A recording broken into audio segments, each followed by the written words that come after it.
I would like to just kickstart the session with giving a brief intro to our platform. This masterclass is brought to you by Antwerp. Antwerp is a social learning platform, has been working for like past 1.5 years now. And the core motivation for us to enable a platform where professionals, senior professionals like Shivam here with us today, they can actually share their knowledge and experiences among their peers, as well as somebody who wants to follow their footprints or footpaths to build their own career, and just to have that channel of communication between these. I would just like to quickly give you an introduction also to the show. Can we have a next slide, please? So Shivam is currently working as a senior data engineer as Tokopedia, and previously he have worked with Royal Bank of Scotland. He have overall experience of 4+ years, and during that time, majorly his work has been previously as a software developer in the big data space, and currently full-fledged big data applications he works on. Of course, he have a lot of experience into these big data technologies like Hadoop, Kafka, Apache Spark, and Airflow, etc. And as well as the cloud platforms like AWS, GCP, etc. So we will dive more deep into all these technologies and how you can also become a data engineer. If anybody have some doubt, please feel free to put them in the chat box. I would just like to invite Shivam onto the stage. Over to you, man. Thanks a lot, Digvijay. Is my audio clear? Yeah, audio is fine. Okay. Yeah. Hello, everyone. A very warm good evening to all of you. I think this has been a really great experience that I got a chance to host this session. And I think Digvijay already introduced me and the kind of work that I have already done. Let me take 1-2 minutes to explain that again. That I passed out of IIIT Allahabad in 2017, and then I joined the Royal Bank of Scotland as a software engineer only. But from I think working for different automation projects and different Java-based applications and APIs, I got very keen interest in this data engineering and big data work. And then I got a switch into the data engineering team within the organization itself. And today I have more than 3 years of experience in data engineering and this cloud based world that we have. From this is in this span of time, I have worked with different cloud services as well. Like I worked with AWS as well as I've worked with GCP. And in terms of projects, I've helped the organizations develop their file ingestion platforms where around TBs of files were getting ingested on daily basis for different teams. And within the current organization, I'm helping the teams create their pipelines that can handle the millions of requests on a daily basis, and that can handle the loads as well, providing them for particular monitoring services as per their needs. So in terms of technology and in terms of cloud, I mean, Spark, Hadoop, Hive, and in terms of language, Python, Go, Java, these are the most commonly seen things that I got chance to use. And I'll within this channel, I'll just help you guys get an idea that which language could be more, you should get more, you should prioritize accordingly in your further journey. So, Digvijay, can we move to the next slide, please?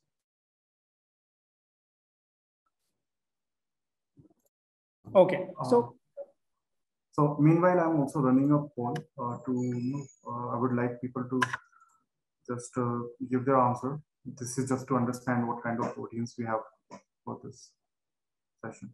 So you can go on, Shiv.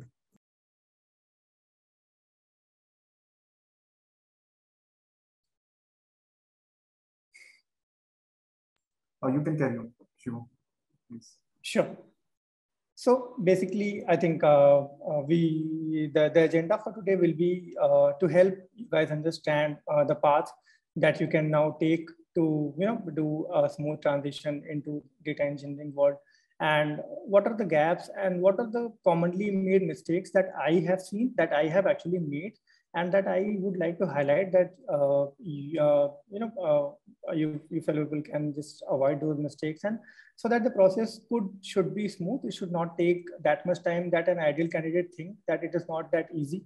So basically, in today's session, we'll first understand the industry, and we'll understand the skills that are I think that are most commonly and most frequently used in different organizations that I have been part of, and different organizations and my colleagues that I see that they are using, and that you could also learn so that you can transition into this role. And then we'll move to each sections, particularly discussing about the role of data association algorithms, the role of databases, SQLs, the role of Spark, Hadoop, and the role of your orchestration tools like Airflow and whatever the cloud providers that we have. And in the end of the session, we'll take Q&As. So I think it's good that we already have a poll where I have some idea that what kind of background of people we have. So I think what I expect that there should be some people who are in college, and there are few fresh graduates. There could be people from ETL background. There could be database admins as well, and there are, I think, software engineers. So we'll discuss specific to roles as well, and then we'll discuss a common path that different people can see. So yeah, thanks Digvijay for this poll results. I see that there are 45% of freshers and 21% of software engineers, which is expected. There are ETL developers, data analysts, database developers as well. Okay, so we'll discuss a different path and what is the difference that different role the people that they are in current roles. So what will be the small difference that would the different path that they can individually take. So yeah, Digvijay, I think we can move to the next slide, please. Okay, I think if sorry to interrupt, Shivam, are you sharing any screen because we are not able to see? I think anybody else having a problem with the presentation? I think Digvijay, there must be some new joining who might not have screen share access. No, I think everyone. Anyone else? Can you guys please confirm in the chat if you're not, if the screen is not visible to you? I can see only the participant details in which name and that profile photo is there, and I can see the Viraj Singh only. Yeah. So if you are sharing any screen, then it is not visible, I think. I'm not sure who is. So Divya, are you sharing your screen? Yeah, we are sharing the screen. I think you are you on the mobile? Everyone is able to see screen except him. So, Divya, I think this is an issue on your side. Okay. Sorry, let me see. Shivam. Yeah, sure. So yeah, so I was saying that that if you have registered for the session, then one thing which I assume that you already know the why part, that why do you want to transition. I think if you have come to the session, then you must have thought about it, that why do you want to make a transition. I'll not discuss on that part, that why should you take that particular transition. So I'll discuss the how part, that what the exact path that you can take, and what would be the different path that each different individuals in different industry that we have in this current session that they can take. So on the screen, we have all the different data jargons that you must already have listened or came across in past few years, because these terms have been making a lot of noise from last 3, 4, 5 years, I guess. So I think, yeah, data science is the most noisy. Then we have data engineering, analytics, AI, ML, and big data. So big data is basically, you can see that big data is the one whole tree, and all these are the branches only, taking a different approach on finding a particular solution. So basically, if you think about these roles, so it's not about, so the skills won't differ much. It's just that the kind of expectation that you have, the organization have from you. Like you can be an engineer who is responsible for creating a pipeline, handling the load, and be aware about the cost that is incurring for that particular company. So for an example, suppose there is an e-commerce company and you are you are responsible for their communication management, that what kind of promotions you should be sending to the customers so that the sale of that particular company should increase. So for that, I think if you take that particular flow, then with this example, let me tell you how a data scientist or a data analyst or a data engineer fit here in such kind of use case. So like the job of a data scientist in such kind of role would be to create a model based on some query that he'll be writing on the data, on the data of the clicks, on the data of the sessions, these data that a particular customers are, what he's clicking, what he's put into cart. So these kind of data that we have. So the data scientist will be, creating a model based on the kind of results that they want and the kind of experiment that they want to do on that. Then it is the job of the data engineer to help him optimize the cost and just create a pipeline that can run on a daily or a weekly basis, and they can just create campaigns on top of these particular data. And if you talk about the data analyst role, so it's more into business perspective. So it's like there are different teams and they want a particular kind of data. So it's the job of DA to create that particular kind of to fetch and model that particular kind of data. And I think dashboarding is really important, and there are very good new tools like QuickSight, Tableau that we have today. And dashboarding is much easier for data analysts now. So I think these are the kind of different roles that you can expect in an industry. I think we have research as well in this one. So I'm not going to talk much on the research part because I myself I'm not into that part. So I think, but again, if we talk about research, then AI and ML takes very much role and very much space in the research part. So most of the people that are into research, they are mostly you will finding them as an ML scientist or applied scientist working in organizations like Apple, Google, these kind of industries. So it depends that which organization want researchers to work for their organizations. So I think Digvijay, we can start with the main content now that we have the session for.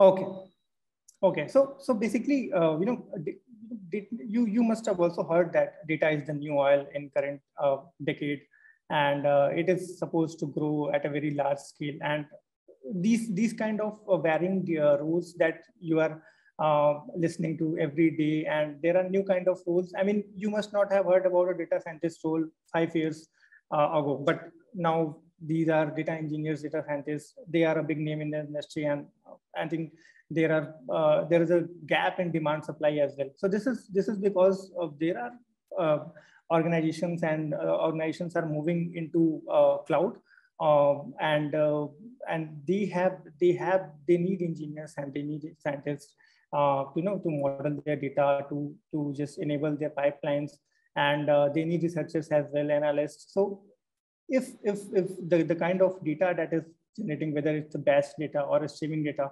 so these roles would be key to create a visualization that can really help the organization to increase their revenue or to cut costs based on the optimization that this big data world is giving to them. So yeah, Digvijay, let's start with each sections. So basically, there are 5 sections that I have divided this session, and I'll be talking about all these 5 sections that are that I think that these are the key to crack data engineering interview, and what are the common mistakes that I have seen people making, and what are the lies that that are there in candidates' mind when they think that I'm not the one who can make into this these profiles. So the first thing is the most common one, and I think everybody must have gone through this, whether in college or in his starting career. So it's data structure and algorithm, and they are the base. But I think the why I'm saying that it is the most obvious but ignored thing is because that I have seen that people who are not a core backend engineer, so they think that data structures and algorithms are mainly these are the areas only for the backend engineers. So this is a totally incorrect thought that I have seen people making, and this is totally a false assumption. Why? Because knowledge of data structures like arrays, stacks, queue, linked lists, trees, graphs, these creates your basic your basic core that will really help you to start coding and build services and frameworks that your organizations require. So if you are moving into data engineering role, you should know that it is a very versatile role, which will require you to code as well, which will require you to understand the requirement as a product owner as well. And it will require you to create visualizations, dashboards, and perform optimizations as well. So these with this versatility that the role requires, you should not miss this data structure algorithms. And but there are few differences compared to core backend engineers, which I'll talk which will give you an idea about that what kind of a different approach that you can take. So basically going through basics of all the data structures is the first thing. I think that should be the obvious one, that you should take an understanding of all the data structures first. And when you start coding, then just keep in mind that you should not expect such questions, such level of questions that a backend engineer's profile or a software engineer profile in very big, very FAANG organizations. So the kind of algorithm or coding question that they ask. So I think that kind of questions you cannot expect, but the kind of question that you can expect is basically on looping arrays, queues, and strings are a favorite part for most of the organizations that I have seen personally. So it's not that you should dig up much like most of the software engineers and backend engineers do. So the role is important, but I think the difficulty level that you should go, it's somewhere around the medium part. So I think that is around data structure algorithm. So this is not something that you should ignore. That's my I think one of the key advice that I want to give. And in terms of the difference that you can expect in interviews, I think, not very hard questions like software engineers and backend engineers, but a good amount of coding experience would be required. Digvijay, we can move to the next slide, please. Okay, so I think this is the SQL is the one thing that most of the people would already have been using, or they must have used, maybe not in the college, but if you are a working professional, then you must have used at some level, I guess. So when I say that it is not easy as you think, what I mean is that I have seen that most of the people just when they start learning SQL for any interviews, or when they start building their knowledge around SQL, so they just stop at one point, which is when they get an idea about joins, filters, grouping. So I've seen that they just stop at that point, thinking that they now have a good level of knowledge and they can crack the interviews. So this is an incorrect way of approaching SQLs, because it takes more than 20-25% of coverage in your interviews, and with just knowledge of basics that I mentioned earlier, it would be very difficult to crack these interviews.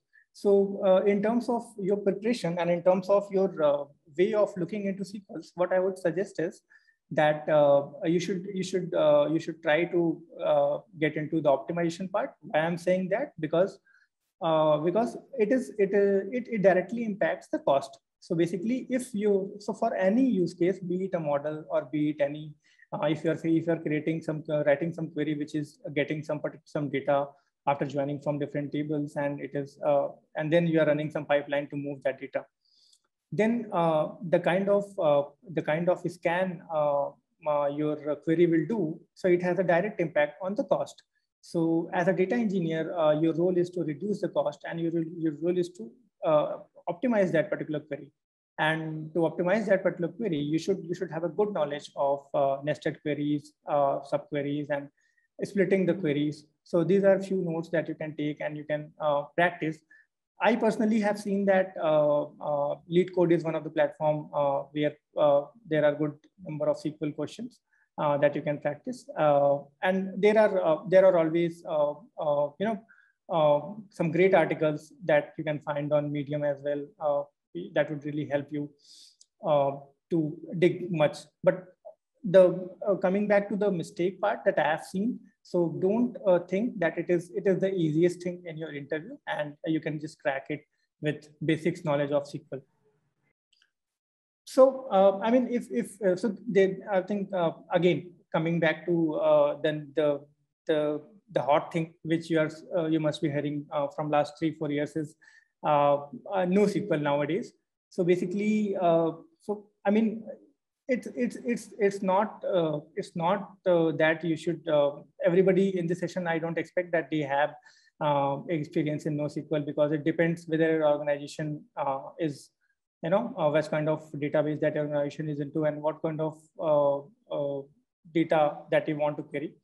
So basically, if you talk about SQL and non-SQL, so it depends on the kind of requirement only. So I have seen that within same organization and within same team as well, people use some SQL database kind of database for their different purpose, and then some NoSQL kind of database for any other purpose. So it depends on the factors like what kind of a structure your data has. If it is structured, then and you have efficient query, then you should go with some SQL database. But if you are more into scaling and efficiency, then you should choose some NoSQL database.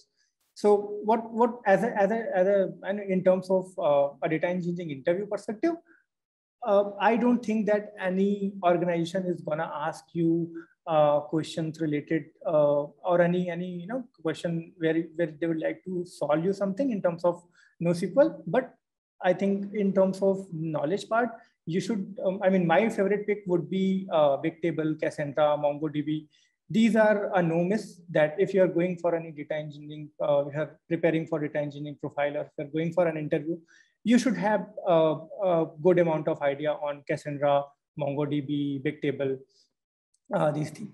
And also you should have a plain understanding and a crisp understanding of basic differences, that what are the purposes that why we use SQL and what are the scenarios when we use NoSQL. Okay, Divisha, we can move to the next slide, please.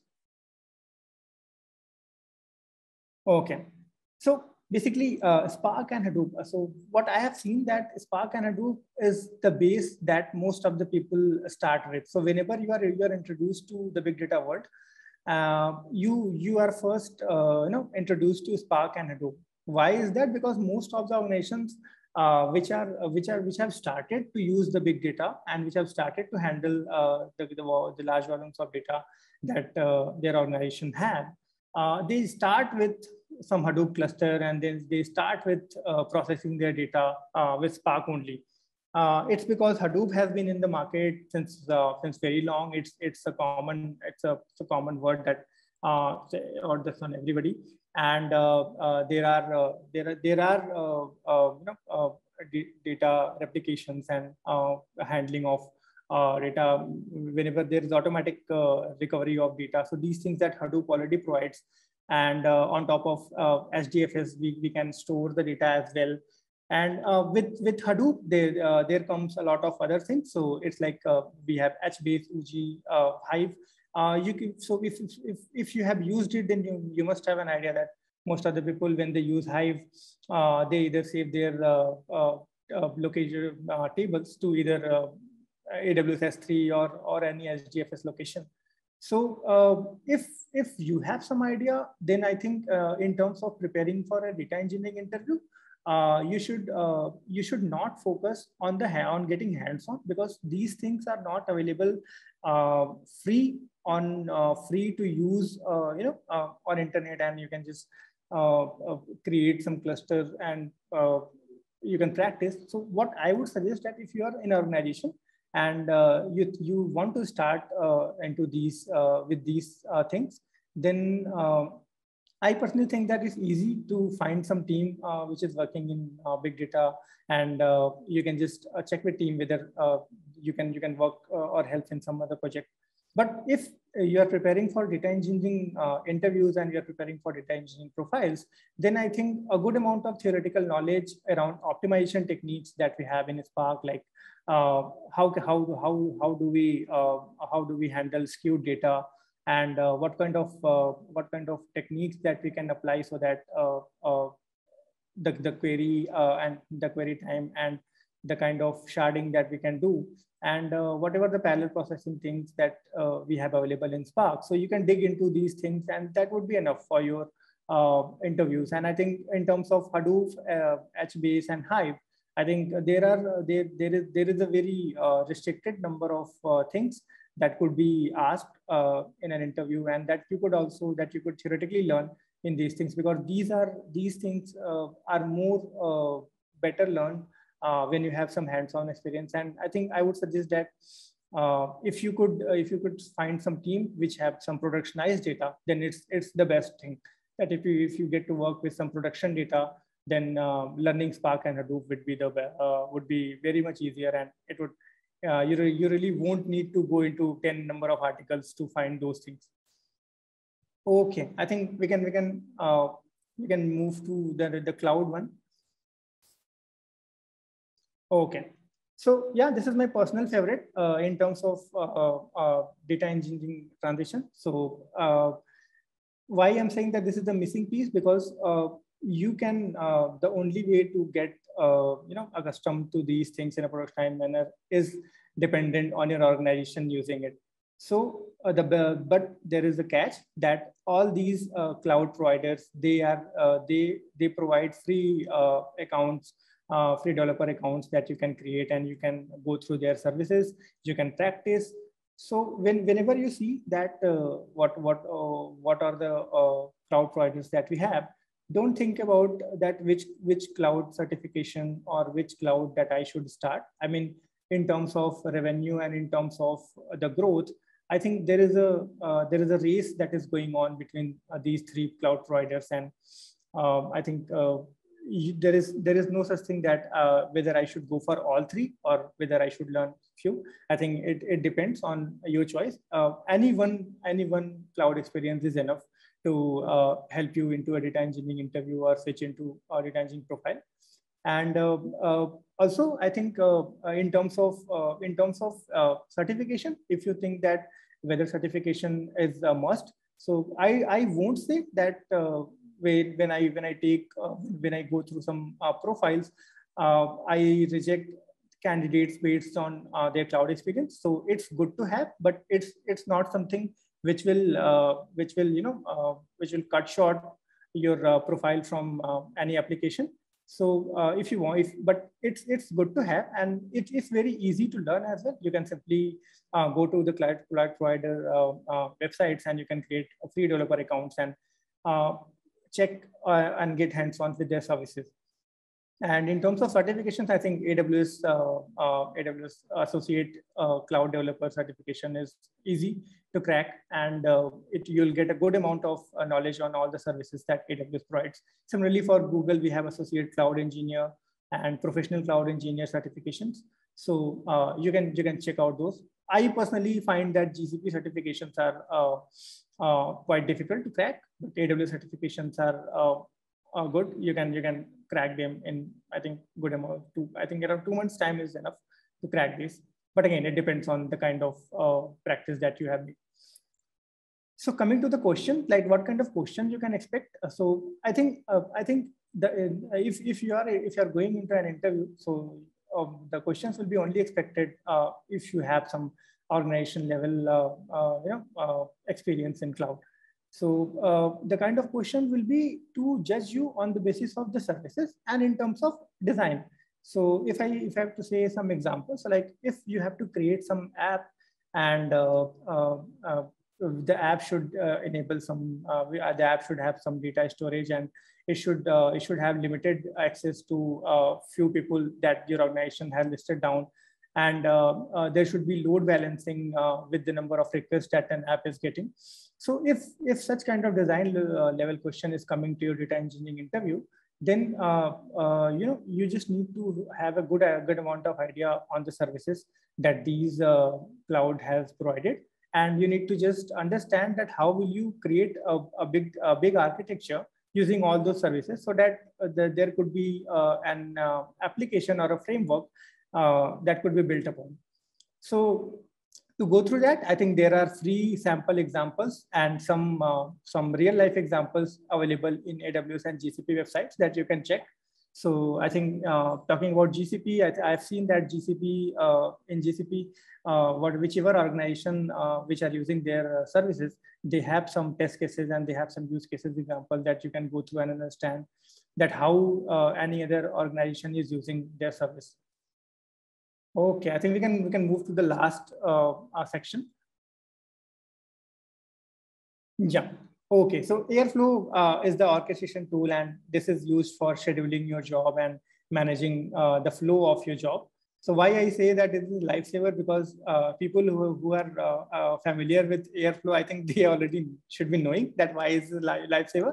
But for people who are not aware with Airflow, so this is basically created by Airbnb for scheduling your automate to job. And suppose you have some application that you want to schedule in a particular fashion, like you have some job that you want to run at night, and there is a particular schedule, there is a particular flow that first these two things should run, and then there should be some other flow that should run, and there should be alerting on the basis of their failures and all that. So Airflow is a very good tool, and it's very easy. It's very easy to use. You can simply set up Airflow in your local machine, and you can get hands-on with using their example DAGs that they have. And they have all different kind of example DAGs that you can go through. It's very easy. If you are familiar with Python, it will be a cakewalk for you to understand what is happening with the flow. Why does the organization and how does the organization use? So basically, Airflow already have a different operator support. Like Airflow have all the supports for AWS, GCP, be it Postgre or any other service that you have heard of. So Airflow keeps on updating their operators, and they have all kind of operators that you can simply use. So it's basically at a time, it's basically remain that it becomes a metadata filling kind of thing, that you choose the kind of operator that you want. Like if you want to create connection with PostgreDB and move your data to some other place, you can simply use that particular operator. You can create a connection by hooking it to Postgre, and then you can transform that particular data by simple Python coding and all that. So it's very easy to use, and this is a must-have skill which I think you should not miss, because I think which I know that if an organization is not using Airflow, then I think it must be using some Unix shell scripts to automate their jobs. But I think from my experience, I think more than 90% of the organizations are now using Airflow, and this is not something you should miss. Okay, I think this just sums it, the kind of skills and the kind of section. I've divided this into 5 parts, and I think these 5 parts are good. They are sufficient to help you crack some data engineering interview. And if these things are in your resume, it will be, you're good to get shortlisted most of the time. So I think, Divija, we can move to the next slide, please. Okay, I think from my perspective, this was it that I wanted to say. And now I'll just hand over this to Digvijay, and we can take the QA in the end. Yeah. So yes, so till now, like what we have experiences to understand like what is the data engineering all about. So yeah, anyone who really have that sort of interest in programming languages, in databases and all, and would love to get their hands dirty into the data, cleaning it, structuring it, building those solutions for the analytical operations. This is a really thriving field. People already know that there's a lot of opportunity which are available in the data engineering space as compared to other roles in current ecosystem that we are in. And onto those same line, to help people make that transition to their career, be it anybody in a software engineering background currently, analyst or any other job, or somebody is a complete fresher right now and are sort of interested to build their career from scratch. We at Antwork, we have launched a program also. The details I would just like to walk you through it.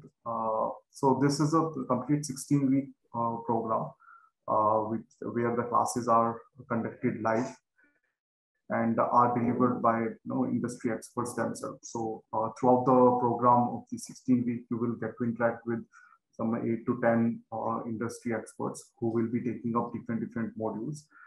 We have a great lineup of professionals from organizations such as Amazon, IBM, Cities, Kimberly-Clark, Teradata, etc. And you get all the things that in the session earlier that we talked about, whatever is the crucial requirement for a data engineer role. That particular thing is being covered in the program through and through. Also, we provide 100% placement assistance from our side. You will get to get all the support for preparing for the interviews, to planning your journey into that and become a data engineer at the end of the program. So if you want to see like what sort of tools and technology we actually cover, so this next slide, if you can have.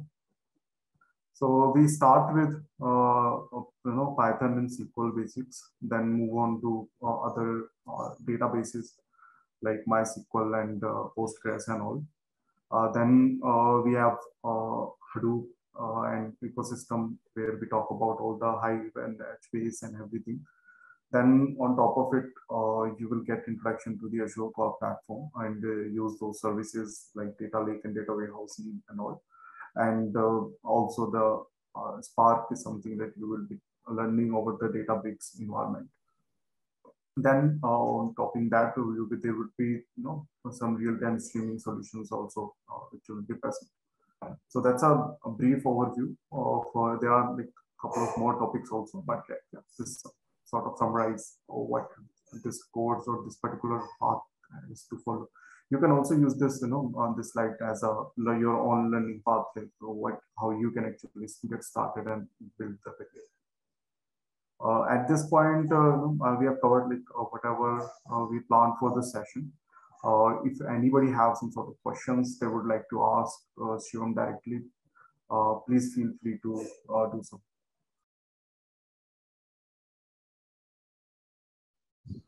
Hi, Deepvijay, Priyanshu here. Yeah. It's great, really. The session was really great. So what I want to know is that currently I'm working as predominantly as a SQL and PL SQL developer for the last 3 years. Okay. And I have been working with Oracle, and currently I'm planning to switch my company to move into data engineering side. So basically, I'm not sure. They interviewed me for SQL profile only, and but they are doing the work on data engineering field. So there I want to get exposure and everything, and I want to make a career in this field. So what do you like? What do you think? How tough it will be for a person like I have now? I'll be having 4 years of experience. But that is with the backend, totally with the SQL and PL SQL. So how easy it will be for me to find a job in a data engineering field with a good package, of course. So Shivam, would you like to take it up? Yeah, sure. So I think Priyanshu, right? Yeah. I think Priyanshu. So I think the first advice would be to forget about the compensation. So yeah. It's about the building. It's about building skills first. And I think once you have the skills, there is no limit to the compensations that you can get. I think it's just 2-3 different switches, and you are there. Whatever your dream compensation was. So yeah, that's in my experience. That's how I got it. So basically, in current, coming back to your question that you are a SQL and PL SQL developer working in Oracle, I personally know that Oracle has very good data engineering teams in that, and I think you can the first advice that I give is to try and contact the data engineering team within your organization and see if you could work with them for a particular project. If you can make an internal transition to that team, that I know that is difficult within organization. It doesn't work most of the time. But if that is not, if that doesn't work, then I think the first thing as a PL SQL or a SQL developer you should start is your data structure and algorithm section, because I think if I'm not wrong, as a PL SQL developer from last 4 years, I think the weakest link for you would be the DSA part. Yeah. So because that you should not be something which is you should be seeing or doing on a daily basis in your job. So I think first you should take 2-3 months time to learn the DSA part, and then you should move to the cloud experience. So I think you can do that parallelly as well, because gaining an experience in any of the cloud is not something. I think it's not a rocket science. Yeah, it's very easy to learn and get exposure to these cloud services. So I think once you think that you have the source could be from anywhere, be it any learning platform or any other platform that you think that the platform could help you get there. If you have made a decision that no, you have to achieve this in a limited time, then sometimes it helps that you are learning it from some particular platform which is giving you some goals to get there in a limited time. So I think first thing you should focus on DSA and then some cloud experience. Other than that, I think your SQL part would already be great. Then whatever the other 2 sections left out that I talked about, these you can manage easily. Yes, thank you so much. Yeah, DSA is something like, it is, because in college also I didn't had any CS branch, so I was like EC engineer. So there also we didn't got much exposure to DSA. Right, Priyanshu. Yeah, you would be happy to know that I'm also a EC engineer. Oh yeah, okay. Yeah, we are like struggling here in the industry, but I think we are the only one those who are actually doing good. Mechanical EC people, like rather than the CS people, what I have seen now, because because it is tough for us to learn things and we get things. Right. Yeah, I think let's not go into that personal thing, right? Yeah, because a lot of CS people they can be angry because of this. Okay. So. Okay, Digvijay. Yeah.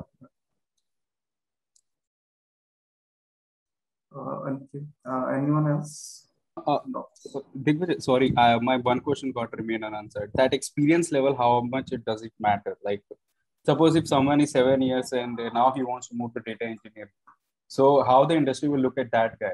How things will be for him? Like, it, right? It's ultimately India, where everything is just age and experience. It's not like you're free to move. So how challenging that will be? So that's how. So I think, Priyanshu, that you have already some false assumptions that you need to let go. Okay. And in terms of experience, what I have seen that it's just a matter of getting your profile shortlisted. Once your profile shortlisted, the interviewer who is taking your interview doesn't see that what your background was, from where you have come from. It's just that he'll come up with a set of questions that he'll ask you to check whether you are compatible to do the job in that particular field. So if you have all those skills and then it's just a matter of time that you get your profile shortlisted. Okay. And one thing, is the ETL job somehow relevant with the data engineering? Right? There are some people those specifically called as ETL developers. Right. So it's yeah. So I think if I talk very specifically, then there is a 60 to 70% match of a data engineer role with ETL developer, because the kind of tech stack and the kind of product that or the kind of pipeline they build. So ultimately an ETL developer is doing some data wrangling, he's transforming the data and then ingesting it somewhere. So that's basically like the 60 to 70% job what a data engineer So I think it would be much easier for an ETL developer to transition into these roles. Okay, got it. Thank you. Thank you.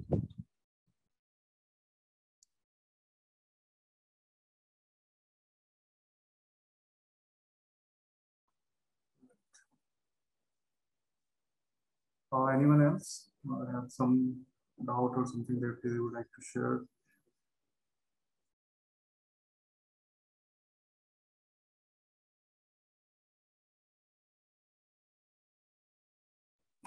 I think this is it then. Again, thanks a lot, Shivam, for the session, and thanks everyone to remaining till the end. We would be still here for 5 more minutes. So please feel free to unmute yourself, ask a question. And anyone that would do check out the Entra website. Also, we have a lot of free resources also available, where a lot of interviews and a lot of core topics are covered on the data engineering, data science space. Should be good to give you a jump start into this.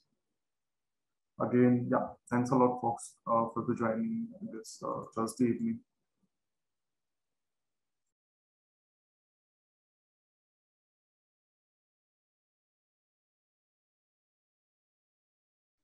We have a question in chat box. For a second year data science student, what should be the first thing I should start with apart of coding language to be learned? Who's this question from? Ram Bachanati. Ram left.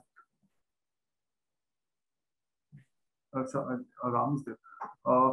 Can you, Ram, can you unmute yourself and ask like second year data science, like how? I could not understand that.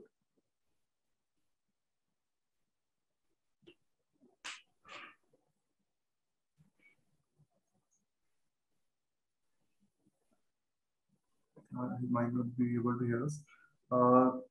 If I just like to get a tab on it.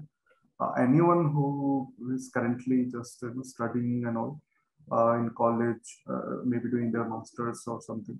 The best way to actually get started into these things is by clearing out the basics of Python. One programming language you have to be really good at. As Shivam talked about the DSA part, you should be good. Not be an expert, but yeah, you should know about all those things of the structural part of how so that you can be an efficient software developer at the end of it, right? And apart from it, like when your basics are clear for those programming language and the SQL part is completely good, then the only thing which remains is getting some your hands dirty onto the big data technologies. Maybe you build some file handling or files like data warehousing things on the Hive and all to get your experience there. And there's a free clusters available for the on the cloud also. Azure provide a 30-day trial version for all of its services. AWS also provide trial services. So yeah, pretty much you can get started onto those. It's good to get a mentor. It saves time and everything. They are able to guide you. But if somebody is a self learner and they want to take their time in the learning part, that's also completely fine. Having at it like all those things it gives a good idea. And earlier the pre-assumption that people had regarding the this role being only for the experienced people, so that's not like the case in every aspect. If you are able to have some knowledge and hands-on experience, I have seen organizations actually consider those profiles. It's not the case. They would love to have somebody who have done some project, have a good understanding. They would love to even hire somebody without any prior experience.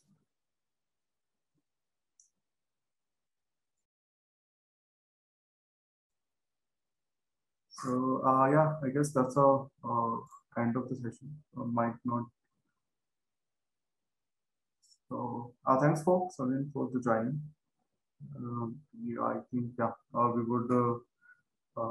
That's a wrap for this for evening. Please have a nice evening ahead.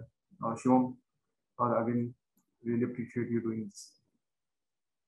Yeah, thanks, Vijay. This was a great experience for me as well. And thanks everyone for joining this. We have one more question just now. Yeah.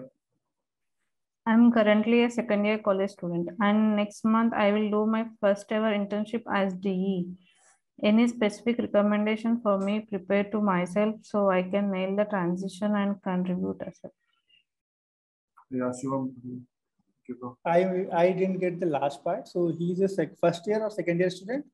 Second year student, just joining, would be joining as an intern in some company in the data. As a data engineer. Okay, yeah. Okay. So I would personally suggest that don't go with don't think about the planning, because internships are to learn. So take it as an learning opportunity. You don't need to go with all your skills set up before joining some organization as an intern. You're not joining as a full time. Go with I think brush up your programming skills in whichever language that you're comfortable in, and whatever service, because if you when you will join as an intern, you will not know that which team you will be aligned to.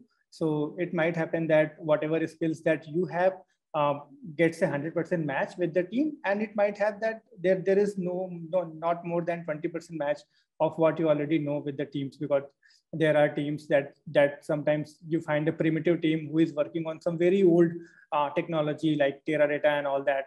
But that was my internship experience. That's why I'm saying. So these things you can't be think to get prepared and all that. Just brush up your basic skills and get good amount of experience there only. So yeah, we really hope this session has been really helpful for the people who have joined, and give a clarity into this space to move forward, how to go about it, what are the things to check out.